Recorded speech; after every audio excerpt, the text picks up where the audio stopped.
ہمارے مخالفین، اہل حدیث کے مخالفین، موحدین کے مخالفین جو علم غیر ما کان ما یکون کا دعویٰ اور دلیلیں پیش کرتے ہیں اور کہتے ہیں کہ اللہ کے نبی جناب محمد رسول اللہ صلی اللہ علیہ وسلم کو ما کان ما یکون کا علم تھا، یعنی جو زمین میں ہوا، جو زمین میں ہونے والا ہے، جو پوری کائنات میں ہوا اور جو پوری کائنات میں ہونے والا ہے، سب کا علم اللہ کے نبی جناب محمد رسول اللہ صلی اللہ علیہ وسلم رکھتے تھے۔ دلیل کہتے ہیں قرآن غائب تھا، آ گیا، یہ نماز غائب تھی، آ گئی، تمام تر چیزیں شریعت پوری غائب تھی تو سامنے آ گئی، یہی تو علم غائب تھا اور یہ نبی نے آ کر بتلایا ہے۔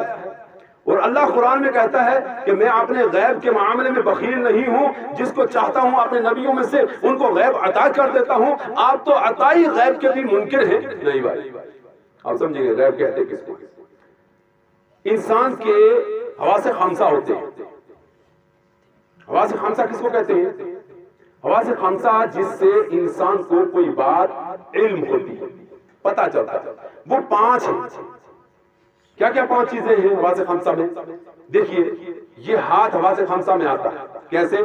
چھوا تو ہمیں پتہ چل گیا کہ یہ سامنے مائک ہے، یہ ٹھوس ہے۔ ہم نے ہاتھ لگایا تو کپڑا گیلا تھا، ہمیں پتہ چل گیا کہ کپڑا گیلا ہے۔ کپڑا خشک تھا تو ہمیں پتہ چل گیا کپڑا خشک تھا۔ اگر گرم تھا تو ہمیں پتہ چلا کہ گرم ہے، ٹھنڈا ہے تو ہمیں پتہ چلا کہ ٹھنڈا ہے۔ تو اس میں حواس خمسہ کے اندر جو چیز آتی ہے، ہاتھ حواس خمسہ میں، چھونا۔ اسی طریقے سے کان حواس خمسہ میں، یہ کان کیسے حواس خمسہ میں ہے؟ اہلاً سہلاً مرحبا بکم، یہ فضیلت الشیخ عبدالعزیز قاضی مدنی صاحب جو تشریف لائے ہیں، اللہ تعالیٰ ان نوجوانوں کی عمر میں برکت فرمائے۔ کان جس سے ہم سنتے ہیں کسی چیز کا علم ہوتا ہے، آنکھ جس سے ہم دیکھتے ہیں کسی چیز کا علم ہوتا ہے، زبان جس سے ہم چکھتے ہیں کسی چیز کا علم ہوتا ہے، میٹھی ہے، کھٹی ہے، ٹھنڈی ہے، گرم ہے، اس کو کہتے ہیں حواس خمسہ۔ اس حواس خمسہ سے بالا تر جو بات پتہ چلے اس کو غیب کہتے ہیں۔ میرے اور آپ کے نبی جناب محمد رسول اللہ صلی اللہ علیہ وسلم خود فرماتے ہیں کہ میں تو اسی چیز کی پیروی کرتا ہوں الا ما یوحى الیہ۔ میں کس چیز کی پیروی کرتا ہوں؟ میں پیروی اس چیز کی کرتا ہوں جو مجھ پر وحی کی جاتی ہے، وحی کے علاوہ کوئی پیروی میں نہیں کرتا ہوں، وحی کے علاوہ کوئی بات میں نہیں کہتا ہوں، وحی کے بغیر میں اپنی زبان نہیں کھولتا ہوں۔ اسی کو فارسی والے نے کہا گفتہ و گفتہ اللہ بود، گفتہ و گفتہ اللہ بود، اگرچہ از حلقوں میں عبداللہ بود، کہ جو بات کہی جا رہی ہے وہ اللہ کی طرف سے کہی جا رہی ہے، اگرچہ محمد رسول اللہ صلی اللہ علیہ وسلم کی زبانی سے کہی جا رہی ہے۔ ہمارا عقیدہ سب سے پہلے پڑھنے کی ضرورت ہے۔ وہ شخص آج سے لے کر قیامت تک اہل سنت والجماعت اہل حدیث پر کبھی اعتراض کر ہی نہیں سکتا ہے کسی بنیاد کا جو ہمارا عقیدہ پڑھے۔ دنیا میں تمام تر طبقات جتنے بھی اپنے آپ کو یلی مما کتاب و سنہ قرار دیں، میں قاعدے کا طالب علم یہ کہتا ہوں ان علماء کے درمیان میں ان سب پر انسان اعتراض عقیدے کے اعتبار سے کر سکتا ہے۔ صرف ایک ہی مسلک دنیا کے اوپر موجود ہے جو منہج اور عقیدے کے اعتبار سے ٹھوس ہے، ماں کا کوئی لال الی یوم الدین قیامت تک کبھی بھی ہم پر اعتراض نہیں کر سکتا ہے، کیونکہ ہمارا عقیدہ وہ ہے جو محمد رسول اللہ صلی اللہ علیہ وسلم نے ابو بکر صدیق کو سکھایا، عمر فاروق کو سکھایا، عثمان غنی کو سکھایا، حیدر قرار کو سکھایا، عشرہ مبشرہ کو سکھایا، 1,44,000 صحابہ اکرام رضوان اللہ اجمعین کو سکھایا، ماں بعد جو ائمہ کے اندر آیا، جس کو جو ہے تابعین نے بیان کیا، تبع تابعین نے بیان کیا، اور اس کو بیان کرتے ہوئے آج تک وہ عقیدہ بیان کیا جا رہا ہے۔ اس عقیدے میں کوئی جہل ہو ہی نہیں سکتا ہے، اس لیے جہل نہیں ہو سکتا ہے کہ وہ عقیدہ جو ہے تخریج شدہ ہے، نکلا ہے کتاب اللہ اور سنت رسول اللہ سے، اور جو چیز کتاب اللہ اور سنت رسول اللہ سے نکلے اس کے اندر کوئی جہل پیدا ہو ہی نہیں سکتا ہے، اور ہم پر کوئی اعتراض کر ہی نہیں سکتا ہے۔ وہی شخص اعتراض کرے گا جس کو علم نہ ہوگا۔ اس بات پر ہمیں بہت اعتراض کیا جاتا ہے کہ یہ گستاخ رسول ہے۔ کیسے گستاخ رسول ہے؟ اللہ کے نبی جناب محمد رسول اللہ صلی اللہ علیہ وسلم کی علم غیب کے قائل، حاضر و ناظر کے قائل نہیں، نور و بشر کے قائل نہیں۔ یہی چیزیں سب سے پہلے اعتراض کے اعتبار سے رکھی جاتی ہے۔ تو علم غیب کے اعتبار سے نبی علیہ الصلوۃ والتسلیم کو آپ اگر یہ کہتے ہیں قرآن غیب تھا، تو وہ وحی کے اعتبار سے جب نبی کے سامنے آ گیا تو نبی نے وحی سنی ہے، کس سے؟ حضرت جبریل امین کی زبانی سے سنی ہے، یا اس کے اطلاع کے اعتبار سے وحی کے جو اقسام ہیں اس کے اعتبار سے سنی ہے، اور جب وہ سنی ہے تو وہ حواس خمسہ سے بالا تر بات نہیں ہے بلکہ سمع پر مبنی ہے۔ جب سمع پر مبنی ہے تو تب علم غیب نہیں رہا ہے، وہ اللہ کے نبی صلی اللہ علیہ وسلم کو علم دیا۔ نبی علیہ الصلوۃ والتسلیم نے کبھی بھی اپنی طرف سے کوئی بات نہیں کہی۔ ایک دلیل، ایک بات ایک جگہ نہیں ہے۔ اللہ کے نبی جناب محمد رسول اللہ صلی اللہ علیہ وسلم فداہ ابی و امی و روحی و جسدی و شیء کل ما عندی علی النبی علیہ الصلوۃ والتسلیم، جب بھی نبی علیہ الصلوۃ والتسلیم کا نام ہمارے واعظین، ہمارے مبلغین، ہمارے خطباء، ہمارے لوگ لیا کریں تو یہ ضروری ہے اس معاشرے کے اندر کہ اللہ کے نبی جناب محمد رسول اللہ صلی اللہ علیہ وسلم کو آج کے اس معاشرے اور سوسائٹی اور ماحول کے اندر جس سے ہمیں تعین دیا جاتا ہے کبھی بھی سنگل اعتبار سے نہیں لینا۔ ہمیشہ نبی علیہ الصلوۃ والتسلیم کا نام آپ یہ بڑھانے اور چلانے کا معاملہ جو ان کے ہاں ہے وہ ہمارے ہاں نہیں ہے، لیکن ادب کے اعتبار سے جن چیزوں کا معاملہ ہے وہ ہمارے ہاں ہونا چاہیے، اور اس کی کمی اور عجی بسا اوقات ہمارے واعظین اور مبلغین سے ہو جاتی ہے، اور اسی کو ہمارے لیے مورد الزام بنا کر ہمارے اوپر تھوپ دیا جاتا ہے کہ دیکھیے نا یہ نام لے رہا تھا اللہ کے نبی کا، تو یہ صلی اللہ علیہ وسلم اس طریقے سے نام اچھی طریقے سے نہیں لے رہا تھا جیسے لینا چاہیے تھا، یہی تو اعتراض رہتا ہے۔ اللہ کے نبی جناب محمد رسول اللہ صلی اللہ علیہ وسلم فرماتے ہیں ان اللہ عنده علم الساعہ، اللہ کے پاس قیامت کا علم۔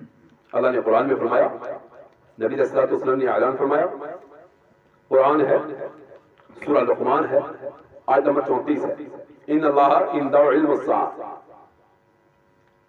اللہ کے پاس قیامت کا علم۔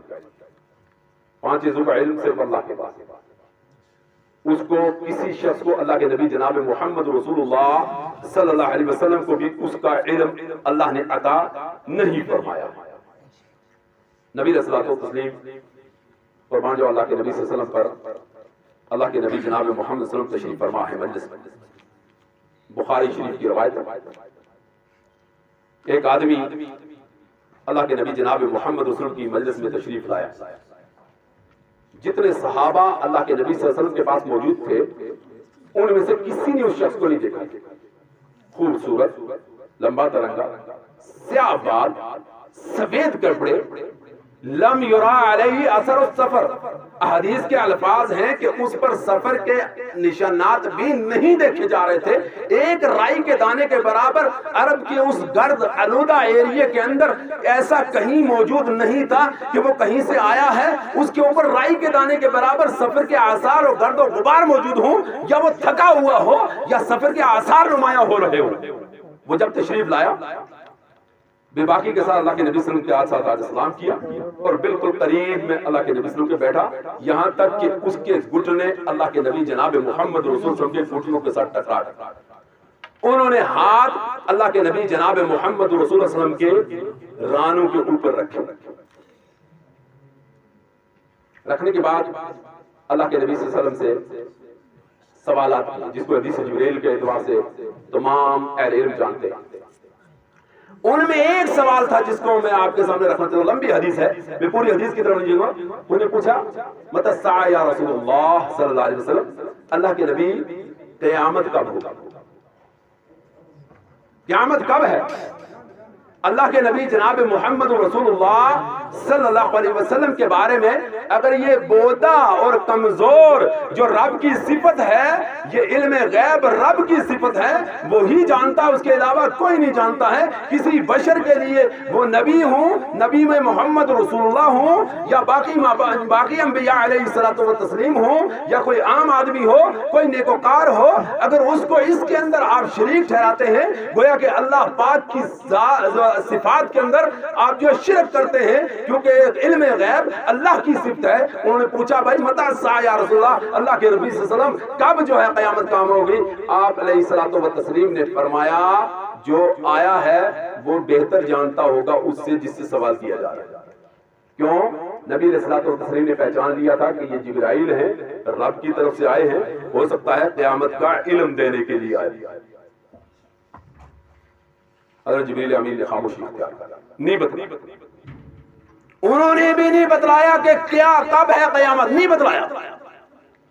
پھر اس کے بعد پوچھا کہ اس کے اشارات کیا ہیں، نشانات کیا ہیں، تو نبی علیہ الصلوۃ والتسلیم کو ان کے بارے میں علم تھا۔ آپ علیہ الصلوۃ والتسلیم نے اشارات کو، اس کے نشانات کو گننا شروع کیا، فرمایا یہ ہے، یہ ہے، یہ ہے، یہ ہے۔ اس میں سے یہ بھی گنا کہ جو ہے بیٹا ماں کا سردار بن جائے گا اور اس کے ساتھ اس طریقے کے معاملات کرنے لگ جائے گا جیسے کہ سردار جو ہے عام عوام کے ساتھ کرتے ہیں۔ پورے جو ہے اشارات کو اللہ کے نبی جناب محمد رسول اللہ نے بیان کیا، اور اگر اس حدیث کو اور آپ کے معاشرے کے آج کے دور کو آپس میں آپ ملائیں، ٹیلی کریں، تو میں وثوق سے کہتا ہوں اکثر چیزوں کا اظہار ہو چکا ہے، اکثر چیزوں کا اظہار ہو چکا ہے۔ ان اللہ عنده علم الساعہ وینزل الغیث، اللہ ہی بارش نازل فرماتا ہے، اس کا علم کسی کو نہیں۔ اکثر و بیشتر آپ کا نیٹ، آپ کا نظام، آپ کی چیزیں وہ کہتی ہیں بھئی بارش، بس کل بارش ہے، کل ہوگی بارش، لیکن ہوتا کیا ہے بھائی نیٹ فیل ہے، بارش نہیں ہوئی، اتنا پرسنٹ ہے نہیں ہوئی۔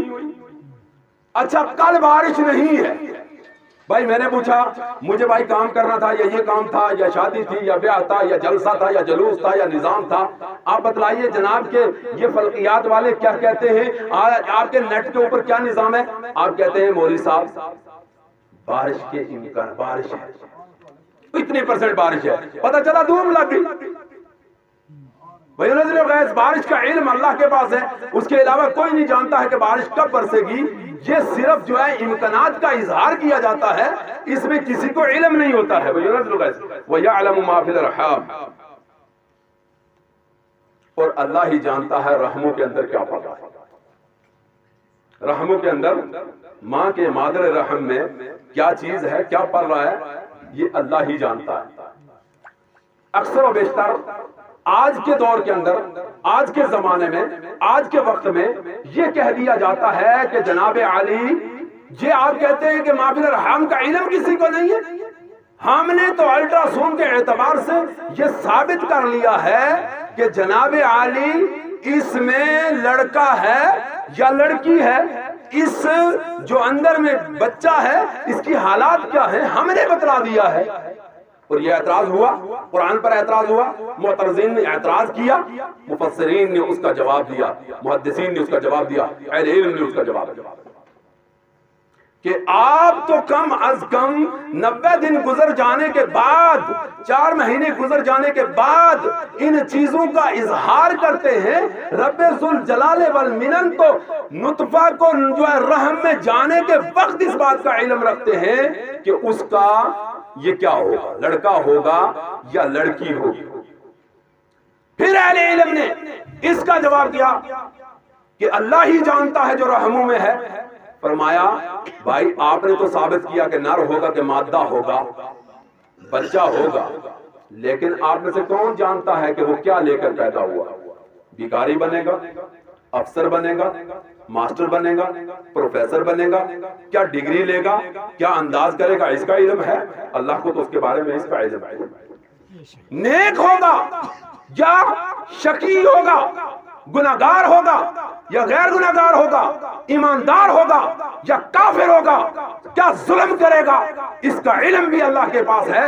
وما تدری نفس ماذا تکسب غدا، اور کوئی نہیں جانتا ہے کہ کل وہ کیا کمائے گا، کیا کمانے والا ہے، کل ہمارے بارے میں کیا فیصلہ ہوگا۔ اکثر و بیشتر انسان بڑے بڑے فیصلے اپنے بارے میں سوچتا رہتا ہے، رب تیسرا فیصلہ فرما دیتا ہے، رب تیسرا معاملہ فرما دیتا ہے، رب کا اور نظام ہوتا ہے۔ تو اس کا جو ہے اللہ تعالیٰ نے فرمایا اللہ ہی جانتا ہے۔ ایک جگہ اللہ کے نبی صلی اللہ علیہ وسلم نے فرمایا، پر قرآن نے اللہ کے نبی صلی اللہ علیہ وسلم کو فرمایا، سورہ الانعام کی آیت نمبر 50 ہے، اس میں جتنے معترضین ہیں، جتنے، وہ لفظ نہیں استعمال کرنا رسول اللہ، آپ لوگوں کو اجازت نہیں ہے وہ لفظ استعمال کریں، لیکن تعبیر کے اعتبار سے جتنی بھی عاشق رسول ہیں ان کا بھید بالکل کھل کے سامنے آ جاتا ہے، کیونکہ یہ قرآن ہے، قرآن بھید کھولنے والا، قرآن پر فکر کیا جائے تو انسان کا بھید کھل جاتا ہے۔ کیا فرمایا اللہ نے؟ فرمایا کہ قل یا عمر، رب کہہ رہا ہے، رب نے فرمایا اے نبی اعلان فرما دیجیے، اے نبی اعلان فرما دیجئے، قل لا اقول لکم، میں نہیں تمہارے لیے کہتا ہوں کہ عندی خزائن اللہ، میرے پاس اللہ کے سب خزانے میرے پاس ہیں، اللہ کے خزانے جتنے ہیں اس میں علم غیب کے بھی جتنے خزانے ہیں وہ سب کے سب میرے پاس ہیں، ولا اعلم الغیب، اور میں غیب بھی نہیں جانتا۔ یہ اللہ نے قرآن سادہ لفظوں میں ترجمہ کرو، کسی سے بھی ترجمہ کروا لو، کسی کا بھی ترجمہ اٹھا کے پڑھ لو، کسی کا بھی ترجمہ اٹھا کے پڑھ لو، کسی زبان جاننے والے غیر مسلم کافر سے جو لا الہ الا اللہ نہیں پڑھتا ہے، محمد رسول اللہ کا اقرار نہیں کرتا ہے، قرآن کو اللہ کی کتاب نہیں مانتا ہے اور سماوی کتاب بھی نہیں مانتا ہے، معترض بھی ہے، رسول کو رسول بھی نہیں مانتا ہے، شریعت کو شریعت بھی نہیں مانتا ہے، اسلام کو اسلام بھی نہیں مانتا ہے، مگر لغہ پہ دسترس رکھتا ہے، زبان پہ دسترس رکھتا ہے، عربی زبان کو جاننے والا ہے، اس سے جا کے ترجمہ کروا لیجیے آپ کہ بھائی ہمارے درمیان میں اعتراض ہو گیا ہے، رب نے اپنے قرآن میں یہ نازل فرمایا ہے، اب ذرا فرما دیجئے کہ ہمارا یہ بات درست ہے کہ غیر درست۔ اللہ فرماتا ہے کہ نبی فرما دے میرے پاس زمین کے خزانے نہیں، میں غیب نہیں جانتا ہوں، ولا اقول لکم انی ملک، میں فرشتہ بھی نہیں ہوں، ان اتبع الا ما یوحى الی، میں اسی کی پیروی کرتا ہوں جو میری طرف جو ہے وحی کی جاتی ہے۔ یہ میں نے پہلے آپ کو بھی بتایا، وحی کی صرف۔ آپ کا عقیدہ کیا ہے؟ آپ اپنے عقیدے کو جانیے اچھی طریقے سے۔ اس وقت ایک مشکل ہے، پہلے اہل حدیث عقیدہ کو ٹٹول کر پڑھتے تھے، آج کے اہل حدیث اسی طریقے کے ہو گئے جیسے سنی تھے، سنی سب سنی، نماز نہ پڑھے تو سنی، شرابی تو سنی، بدعتی تو سنی، نماز بالکل نہ آئے تو سنی۔ عبرت کی بات اللہ کی قسم کھا کے بتاتا ہوں، کل ایک جنازے میں گیا اور میرے سے پہلے جو ہے نماز وہاں ہو چکی تھی، میں تھوڑا سا لیٹ پہنچا ظہر کی نماز میں نے سنتے پڑھنے کے بعد میں نے دیکھا ایک بزرگ تقریباً 60 سال کے بزرگ تھے، وہ تشریف لے آئے، مجھے لوگ کہنے لگے آپ تھوڑا سا بیان کریں، میں نے کہا جی میں نماز پڑھوں گا، تو یہ بزرگ آگے ہیں، یہ بزرگ نماز پہلے پڑھ لیں، میرے ساتھ کھڑے ہو جائیں، میں جماعت کے ساتھ نماز پڑھ لوں، مجھے اللہ زیادہ ثواب عطا کر دے گا۔ بزرگ کھڑے ہوئے، میرے ساتھ جو ہی کھڑے ہوئے، میں نے اپنے ساتھ کھڑا کیا، میں نے کہا اس طرف آپ کھڑے ہو جائیے، آپ تکبیر کہیے۔ اللہ کی قسم کھا کے کہتا ہوں 70 سال کے بزرگ نے کہا مجھے تکبیر کے الفاظ نہیں آتے۔ وہی عبرت کی بات بتلانے لگا ہوں، جب اس نے نماز پڑھی تو نماز رفع الیدین کے ساتھ پڑھی، جب اس نے میرے ساتھ نماز پڑھی تو نماز رفع الیدین کے ساتھ پڑھی۔ یہ عبرت کی بات ہے آج کے اہل حدیثوں کے لیے، اللہ کی قسم کھا کے کہتا ہوں اگر آپ آج کے دور میں جو ہے علم حاصل آپ نے نہ کیا، فکر آپ نے نہ کی، اپنے مسلک کی فکر نہ کی، اپنے نظام کی فکر نہ کی، اپنے جو ہے شریعت کی فکر نہ کی، اپنے جو ہے ان مسائل کی جو چیدہ مسائل ہیں آپ کے جو آپ کی پہچان ہے، آپ رفع الیدین کرتے ہیں تو کیوں رفع الیدین کرتے ہیں، آپ آمین بالجہر کرتے ہیں تو کیوں آمین بالجہر کرتے ہیں، آپ فاتحہ خلف الامام کے قائل ہیں تو کیوں فاتحہ خلف الامام کے قائل ہیں، آپ ایک رسول کو رسول مانتے ہیں اس کے علاوہ ائمہ کے پیچھے نہیں جاتے تو کیوں نہیں جاتے ہیں؟ اس بات کا اگر آپ کو علم نہیں تو آپ اہل الحدیث نہیں، اور یہ کمی آج کے نوجوانوں میں اور اس وقت ہمارے اندر بہت زیادہ پائی جاتی ہے۔ ایک جگہ اور اللہ کے نبی جناب محمد صلی اللہ علیہ وسلم فرمایا اللہ نے اعلان فرمایا، نبی علیہ الصلوۃ والسلام سے اعلان کروایا، قل اے نبی فرما دو لا املک لنفسی نفعا ولا ضرا، میں اپنے نفس کے لیے نفع و نقصان کا مالک نہیں ہوں. عقیدہ، یہ قرآن عقیدہ بتا رہا. کس کو کہا؟ نبی علیہ الصلوۃ والتسلیم کو اللہ نے فرمایا آپ فرما دیجئے میں اپنے نفس کے لیے نفع اور نقصان کا مالک. او بابا جی کا لمبا سا کرتا پکڑ کے پار چڑھ جاؤں اور یہ نہیں فکر کیا کہ وہاں بابا کو کرتا ہی نہیں ہو. کیا کہا؟ کیا ہے؟ جس دن آپ کو حشر کے میدان میں پوری طریقے سے اٹھایا جائے گا، سب کے سب مادر ذات ننگے ہوں گے. میرے اور آپ کے نبی جناب محمد رسول اللہ صلی اللہ علیہ وسلم نے فرمایا سب سے پہلے جس کی قبر کو شق کیا جائے گا، اٹھایا جائے گا، وہ میں ہوں. میرے اور آپ کے نبی جناب محمد رسول اللہ نے فرمایا سب سے پہلے جس کو لباس پہنایا جائے گا وہ بھی میں ہوں. اور میرے بھائیوں، فکر کی بات ہے، پہلے فکر کی بات کو سمجھنے کی ضرورت. فلاں کے ذریعے سے پاس چلا جائے. اللہ فرماتا ہے اے نبی فرما دیجئے قل لا املک لنفسی نفعا ولا ضرا الا ما شاء اللہ، جو اللہ چاہے گا، جو اللہ چاہے گا. اللہ کی چاہت کا معاملہ ہے، ہمارا معاملہ نہیں ہو سکتا ہے. اللہ کا فیصلہ ہے، ہمارا فیصلہ نہیں ہو سکتا ہے. اللہ جو چاہے گا وہ ہوگا، اس کے علاوہ کچھ نہیں ہو سکے گا. یہ ہمارا عقیدہ ہے. ہم کہیں کہ نبی نے کیا ہے تو غلط ہے، ہم کہیں کہ امام کی اتباع میں کیا ہے تو صحیح ہے. یہ زاویہ آپ کو سمجھنے کی ضرورت ہے. پھر آگے اللہ کے نبی صلی اللہ علیہ وسلم نے اللہ نے قرآن میں ایک جملہ نبی علیہ السلام کو فرمایا، یہ ہو وَلَوْ كُنْتُمْ أَعْلَمُ الْغَيْبَ، اگر میں غیب جانتا ہوتا. اگر میں غیب، یہ نبی علیہ السلام کو اللہ فرما رہے ہیں، اللہ نے اعلان کروایا وَلَوْ كُنْتُ أَعْلَمُ الْغَيْبَ لَاسْتَكْثَرْتُ مِنَ الْخَيْرِ وَمَا مَسَّنِيَ السُّوءُ، بہت زیادہ بھلائی اکٹھی کر لیتا اور مجھے تکلیف نہ چھوتی. ان انا الا بشیر و نذیر لقوم یؤمنون، میں بشیر و نذیر اس قوم کے لیے ہوں جو مجھ پر ایمان لائے، اس بات پر کہ نبی علم غیب نہیں رکھتے تھے، اس بات پر ایمان. اب آپ کو اگر لمبی باتیں کروں، قرآن تو بہت زیادہ بھرا پڑا ہے. کیا کیا تکلیفیں ہوئی نبی علیہ الصلوۃ والتسلیم کو اپنے زمانے میں، اور آپ کو علم غیب نہیں تھا. بس چند باتیں بات بتلا کے بعد ختم کر دوں گا، کیونکہ علماء تشریف لے آئے اور میں آپ کی سماع خراشی کر رہا ہوں. ایک بڑا واقعہ پیش آیا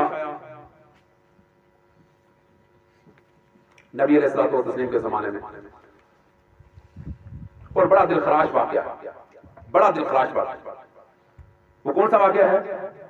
وہ واقعہ ہے بئر معونہ.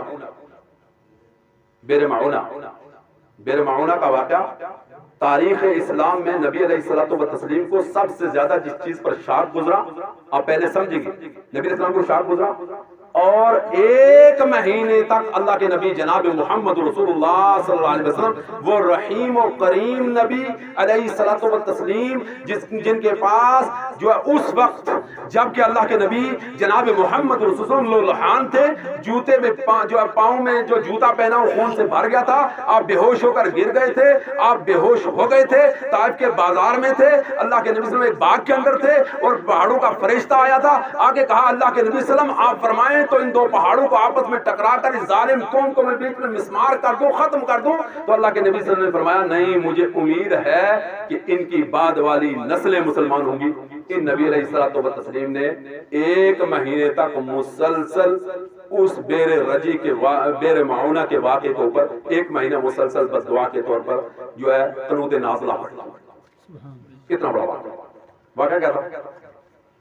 اللہ اکبر، اللہ اکبر، اللہ اکبر. یہ نجد سے ایک سردار آتا ہے، نجد سے ایک سردار آتا ہے. اس سردار کا نام ہے ابو البرا عامر بن مالک. یہ نبی علیہ الصلوۃ والتسلیم کے پاس آتا ہے. آگے کہتا ہے کہ نجد میں کافی طور پر دعوتی اور تبلیغی معاملہ ہوا ہے، بڑے لوگ جو ہے اس طرف گئے ہوئے ہیں. ہم آپ سے یہ کہنا چاہتے ہیں کہ دعوتی اعتبار سے اگر آپ ہمارے ساتھ کچھ لوگوں کو بھیج دیں تو ہمارے قبیلے کے اکثر لوگ جو ہے اس دعوت اسلام کو قبول کریں گے اور مسلمان ہوں گے۔ اللہ کے نبی صلی اللہ علیہ وسلم نے فرمایا کہ میں اپنے ساتھیوں پر بہت ڈرتا ہوں۔ دیکھیے ابھی میرے ساتھی احد کے میدان میں تہدے کیے گئے، شہید ہوئے، اور 70 وہاں بھی شہید ہوئے ہیں۔ میں ایسا نہیں چاہتا ہوں کہ میں اپنے صحابہ، یہ سردار تھا، بہت بولا ہوا آدمی تھا، بڑا آدمی تھا، یہ آدمی کہتا ہے کہ یہ لوگ جب دعوت کے اعتبار سے جائیں گے تو یہ امان میں، اور عرب والوں کی امان ہوتی تھی، ان کا وعدہ ہوتا، ان کا نظام ہوتا، وہ کافر بھی اگر کوئی وعدہ کر لیتا تھا تو پورا کرتا تھا۔ اور اللہ کی قسم کھا کے کہتا ہوں آج بھی اس دھرتی کے اندر جتنی خیر ہے ہمارے یہاں خیر نہیں ہوتی۔ یہ قطعیہ طور پر اس لیے نہیں ہے کہ اس دھرتی کے ائمہ کے ساتھ ہمارا عمل ملتا ہے، اس دھرتی کی ان 2 بلد حرمین اور شرفین کے لیے ہمارا عمل ملتا ہے۔ ہم رفع الیدین کرتے ہیں تو وہ کرتے ہیں، ہم فاتح خلف الامام کے قائل ہیں تو وہ قائل ہیں، ہم سلفیت کے قائل ہیں تو وہ سلفیت کے قائل ہیں۔ اس لیے کہہ رہے ہیں، واللہ و رب کعبہ میں اس لیے نہیں کہہ رہا، وہ نہ بھی کرتے تب بھی ہم نبی کی سنت سمجھ کر اس کو ہم کرتے ہیں، اور اگر وہ نہ بھی کرے تب بھی ہم نبی کی سنت سمجھ کے اس کو ہم کریں۔ یہ کوئی معاملہ نہیں، ہم نے جو کیا ہے وہ نبی علیہ الصلوۃ والتسلیم کی سنت سمجھ کر کیا ہے، نبی کا عمل سمجھ کر کیا ہے، نبی کی شریعت سمجھ کر کیا ہے۔ ہم کہیں بھولے ہوئے نہیں ہیں، بھٹکے ہوئے نہیں ہیں، ہم ویسے ٹٹول نہیں رہے ہیں، گمراہ نہیں ہیں، ہمارے پاس دلائل کے اور براہین کے بنیاد پر ہم کرتے ہیں۔ عرب والوں کا وعدہ بڑا جو واسف وعدہ ہوتا تھا، کہا میں وعدہ کرتا ہوں۔ اللہ کے نبی صلی اللہ علیہ وسلم کے پاس ٹھیکا، اللہ کے نبی جناب محمد رسول اللہ صلی اللہ علیہ وسلم نے 70 صحابہ کرام رضوان اللہ حفاظ، جوان، حفاظ، عالم دین، عالم شریعت کو ساتھ میں بھیج، کہا جاؤ تم جا کر دعوت کر، ان کو سمجھانا۔ یہ لے کر پہنچا، ان کے قبائل کے لوگوں کو پہلے پتا چلا، وہ ایک بڑی فوج کشی کے ساتھ آئے، فوج کے لے کر آئے، اور آتے ہی کیا کیا، ان صحابہ کرام رضوان اللہ اجمعین کا جو ساتھی آگے گیا تھا پیغام لے کر نبی علیہ الصلوۃ والتسلیم کا قبیلے والوں کی طرف کہ ہم تمہارے جو ایریے میں داخل ہونا چاہتے ہیں، 70 آدمی ایک ساتھ داخل ہونا چاہتے ہیں، ہمارے پاس اسلحہ بھی موجود ہے، نظام بھی موجود ہے، تمام تر چیزیں بھی موجود ہیں، تم کہیں جو ہے بدک نہ جاؤ، یہ نہ سمجھو کہ یہ لوگ کہاں سے آ گئے ہیں، پہلے یہ پروانہ پڑھ لینا کہ محمد رسول اللہ صلی اللہ علیہ وسلم نے تمہاری طرف خط لکھا ہے۔ جو اس کے سردار نے پڑھا تو بغیر خط پڑھے اور دیکھے اس قاصد کو شہید کر دیا، قتل کر دیا۔ وہ انتظار کر رہے ہیں وہ واپس آئیں گے، یہ انتظار کر رہے ہیں کہ واپس آئیں گے، وہ کہہ رہے ہیں کہ کب آئیں۔ اب پتا چلا کہ ان کو گھیر لیا گیا ہے، 70 میں سے 68 کو شہید کر دیا، ان میں سے صرف 2 بچے۔ میرے مسلمان بھائیوں، میرا سوال امت مسلمہ لا الہ الا اللہ محمد رسول اللہ پڑھنے والوں کے ساتھ یہ ہے کہ اگر اللہ کے نبی جناب محمد رسول اللہ صلی اللہ علیہ وسلم علم غیب کلیاتاً رکھتے ہوتے تو کیا اللہ کے نبی جناب محمد صلی اللہ علیہ وسلم اپنے 70 صحابہ کو، جن کے متعلق فرمایا عزیز علیہ ما عنتم حریص علیکم بالمؤمنین رؤوف الرحیم، یہ رؤوف الرحیم نبی اپنے صحابہ کو ان کے ساتھ مرنے کے لیے بھیج دیتے؟ ایمان کے اعتبار سے، سمجھ کے اعتبار سے بتلائیں، اپنے نہ بتلائیں، غیر بتلائیں۔ میرا سوال آج سے لے کر قیامت تک باقی، آپ جو ہے سوچ کر یہ بخاری مسلم کی روایت ہے، کہیں لیلا اور مجنون کی کہانی نہیں ہے، کہیں پکی روٹی اور کچی روٹی کی بات نہیں کر رہا ہوں، بخاری مسلم کی روایت ہے، صحیح روایت پر بات کرو۔ آپ یہ بتلائیے کہ کیا ایسا اللہ کے نبی صلی اللہ علیہ وسلم کر سکتے تھے؟ پہلا جو ہے اللہ کے نبی صلی اللہ علیہ وسلم نے فرمایا دستخصرتم من الخیر، میں خیر کو اکٹھا کرتا، صحابہ کو شہید نہ ہونے دیتا۔ دوسری بات سمجھے، دوسری بات ہے بیت الرضوان کی۔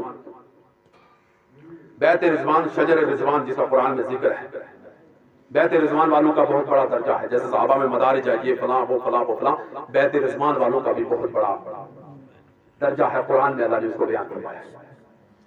پتہ ہے بیت الرضوان کب پیش آئی، کیوں پیش آئی، پس منظر کیا تھا؟ اللہ کے نبی جناب محمد صلی اللہ علیہ وسلم نے ارادہ فرما لیا کہ میں بیت اللہ شریف کا طواف کروں گا، بیت اللہ کے اندر جائیں گے، حج کر کے ہم واپس آ جائیں گے۔ تو جناب نہ تو کچھ جو جھگڑا ہے، نہ کچھ ہے، نہ کچھ ہے۔ جب اللہ کے نبی صلی اللہ علیہ وسلم مکہ کے قریب میں پہنچے تو اللہ کے نبی صلی اللہ علیہ وسلم نے صحابہ اکرام رضوان اجمعین کو یہ مشورہ کیا، بیٹھے شورا ہوئی، آپس میں مشورہ ہوا، بات ہوئی کہ پہلے ہمیں سرداران قریش کو، قریش والوں کو جو بتلا دینا چاہیے، مکہ والوں کو بتلا دینا چاہیے کہ محمد رسول اللہ، محمد بن عبداللہ اپنے ساتھیوں کے ساتھ اور چند صحابہ کے ساتھ، چند ساتھیوں کے ساتھ، اتنے لوگوں کے ساتھ مکہ کے اندر داخل ہونا چاہتے ہیں۔ آپ کے ساتھ کوئی لڑائی نہیں، کوئی جھگڑا نہیں، کوئی معاہدہ نہیں، کوئی مساہدہ نہیں، کوئی چیز بھی نہیں ہے ہماری، صرف بیت اللہ کا طواف کریں گے، ہم حج کے ارکان کو پورا کریں گے اور ہم واپس مدینہ چلا جائیں گے۔ کہنے لگے کون جائے؟ بہت ساروں نے نام پیش کیا کہ حضرت علی جائے، بہت ساروں نے نام پیش کیا کہ حضرت علی رضی اللہ تعالیٰ عنہ جائے۔ حضرت علی رضی اللہ تعالیٰ نے فرمایا نہیں، میرا وہاں معاملہ اچھا نہیں ہے، میرے ساتھ اس طریقے سے نہیں ہوگا۔ سب سے بہتر آدمی ہمارے اندر جو شخص موجود ہے وہ عثمان غنی رضی اللہ تعالیٰ، حضرت عثمان غنی رضی اللہ تعالیٰ عنہ کو بھیجا جائے۔ تو حضرت عثمان غنی رضی اللہ تعالیٰ عنہ کو بھیجا۔ جتنے دنوں کا واپس آنے کا کہا ہوا تھا، معاملہ کہا ہوا تھا، وہ نہیں ہو سکتا۔ کیوں؟ حضرت عثمان گئے، انہوں نے طرح طرح کی باتیں کی، انہوں نے کہا تمہارے ساتھ ہمارے تعلقات ہیں، تم بڑے آدمی تھے، یہاں بھی بڑے آدمی تھے، ہم تمہیں آج بھی اچھا مانتے ہیں، بیت اللہ وہ موجود ہے، طواف بھی کر، حج بھی کر، ارکان بھی پورے کر، لیکن باقیہ والوں کو ہم اجازت نہیں دیں گے، ہم اجازت نہیں دیتے ہیں کہ باقیہ والے آئیں۔ حضرت عثمان غنی رضی اللہ تعالیٰ نے فرمایا جس کام میں میرے رسول مقبول صلی اللہ علیہ وسلم کو آپ شامل نہیں ہونے دیں گے، عثمان اس کام کو کرنے کے لیے تیار نہیں، اگرچہ وہ کام نیکی کا کیوں ہے۔ تم رسول اللہ کو روکو تو میں بیت اللہ کا طواف کروں، عثمان قبول نہیں کرتا ہے، کتنا نیک کام تھا، لیکن رسول کی ذات سے جدا نہیں ہو رہے، کہا نہیں مجھ سے ہو سکتا ہے۔ رکے رہے، ادھر چیمے کو یہ شروع، کسی شرری نے وہاں منافق نے آ کر بتلا دیا کہ کس کا انتظار کر رہے ہو؟ کہا عثمان کا انتظار کریں۔ کیا عثمان کا انتظار کر رہے ہو؟ بھائی عثمان تو شہید کر دیا۔ کہاں ہے رسول اللہ صلی اللہ علیہ وسلم؟ مکہ کے چند کوس پیچھے، بالکل نزدیک ہیں۔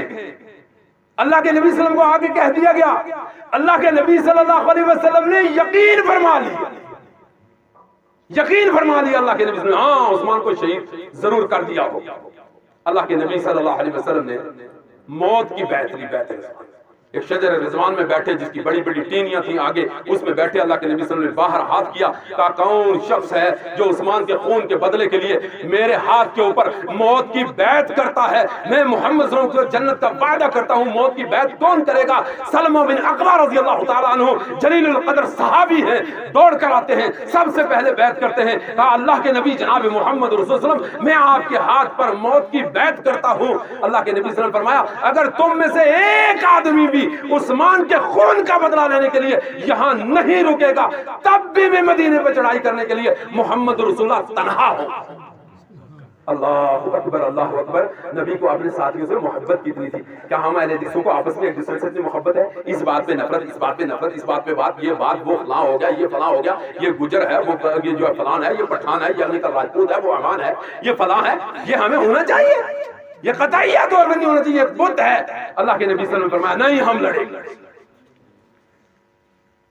کسی نے کھڑے ہو کر کہا آپ یہ بتلائیے کہ اگر عثمان ہی نعوذ باللہ حاشا وکاللہ بدل گئے ہوں تو کیا؟ کسی نے اعتراض کیا نا ساتھیوں میں سے، کہا اگر عثمان کا معاملہ بدل گیا ہے تو کیا کریں گے؟ اللہ کے نبی صلی اللہ علیہ وسلم نے فرمایا عثمان کی جگہ میں بیعت کرتا ہوں، میرا عثمان اس طریقے سے کلمہ پڑھنے والا بدل نہیں سکتا۔ اپنے بائیں ہاتھ کو اپنے دائیں ہاتھ پر رکھا، کہا تم تمام کی بیعت ہو گئی ہے، یہ بیعت میری جو ہے عثمان کی بیعت ہے، میں اپنے ہاتھ پر رکھ کے کہتا ہوں کہ عثمان کبھی بدل نہیں سکتے ہیں۔ اللہ کے نبی صلی اللہ علیہ وسلم نے پوری تیاری کر لی، ادھر حضرت عثمان غنی رضی اللہ عنہ پیغام لے کر آئے کہ قریش مکہ راضی نہیں ہوئی۔ میرے مسلمان بھائیوں، اللہ کے نبی جناب محمد صلی اللہ علیہ وسلم کو ما قال ما یقول کا علم ہوتا، کیا بیت الرضوان کے اندر اللہ کے نبی جناب محمد رسول اللہ صلی اللہ علیہ وسلم اس طریقے سے موت کی بیعت کو ڈھونڈتا؟ کوئی ڈھونگ تھا؟ الیاذ باللہ، حاشا وکلا، اللہ معاف فرمائے، ایسا جملہ بھی اس پر ایسا ہو سکتا تھا؟ کیونکہ اللہ کے نبی صلی اللہ علیہ وسلم کو علم نہیں تھا. وما ينطق عن الهوى ان هو الا وحی یوحا. ہمارا عقیدہ یہ ہے، اہل حدیث کا عقیدہ یہ ہے کہ علم کی دو قسمیں ہیں، دین کی دو قسمیں ہیں، وحی کی دو قسمیں ہیں. ایک وحی مطلوع ہے اور ایک وحی غیر مطلوع ہے. وحی مطلوع کو قرآن کہتے ہیں اور وحی غیر مطلوع کو حدیث کہتے ہیں. جس طریقے سے قرآن نازل ہوا اسی طریقے سے حدیث صحیحہ نازل ہوئی. ہم کہتے ہیں پوری شریعت نازل من اللہ ہے. محمد صلی اللہ علیہ وسلم نے اپنی طرف سے ایک بات بھی نہیں کہی. ایک بات بخاری کی راہ کر میرے پیچھے اشارہ ملا، ایک بات بخاری شریف کی حدیث کی راہ کر میں آپ کے سامنے جو بات ختم کروں گا، کیونکہ یہ لمبا موضوع ہے. میں نے کہا کئی جمعے میں نے بیان کیا تھا، اس میں سامنے سے سننے والے تو یہ بات، یہ لمبا موضوع ہے. اللہ کے نبی صلی اللہ علیہ وسلم نے اپنی ہوا اور نفس سے ایک بات کہی، ایک بات بخاری کی روایت.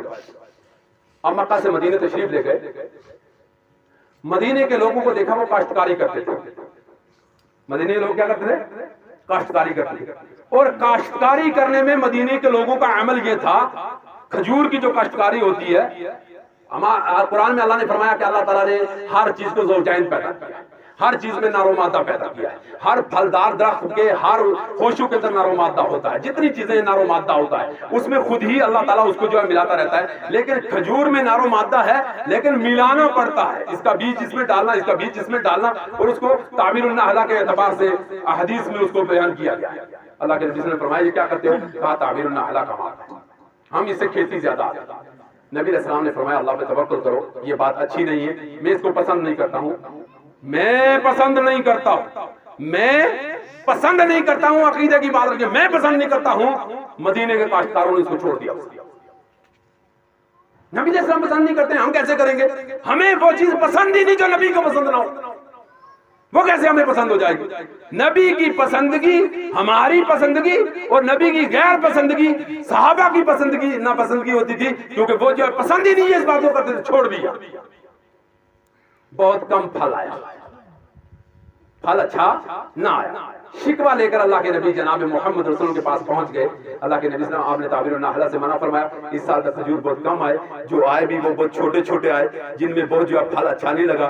جس طریقے کا دانہ بنتا تھا ویسا دانہ نہیں ہوا، بیج ویسا موجود نہیں تھا. اللہ کے نبی صلی اللہ علیہ وسلم نے فرمایا یہ میں نے اپنی طرف سے کہا تھا، آئندہ تم اس کو کر سکتے ہو.